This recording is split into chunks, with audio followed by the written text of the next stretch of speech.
We've seen heated rhetoric directed at immigrants. We can all think of recent examples.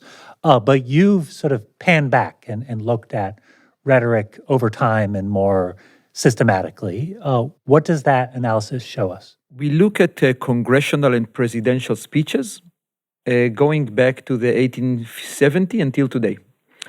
And what we do is we analyze the tone and the topic that immigrants are discussed in congressional and presidential speeches. The way this looks like is, imagine you take a group of research assistants and you have them read a large number of congressional speeches, and you code the immigration speeches about being positive or negative in tone about immigrants, and then you use machine learning to scale this up to the larger corpus of immigration speeches.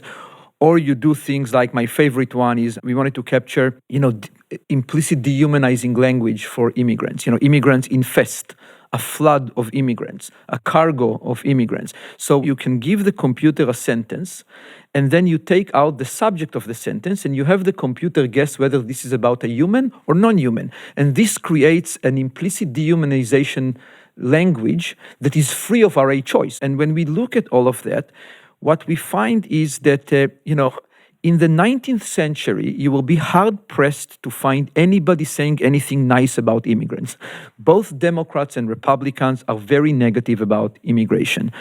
Within a generation, between the mid-1940s and the mid-1960s, immigration speeches are becoming from on average negative to on average positive. And today, immigration speeches on average are as positive about immigrants as they have ever been in US history, but there is an increasing polarization over the last 20 or 30 years where Republicans are just as negative as everybody was 100 years ago about immigrants, and Democrats become increasingly more positive.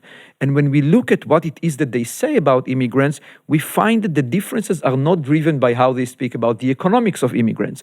It is just that Democrats, when they speak about immigrants, they mention things like compassion and refugees and us being a nation of immigrants. And Republicans tend to focus on legality and crime when they speak about immigrants. And so that has been the trends in political speeches.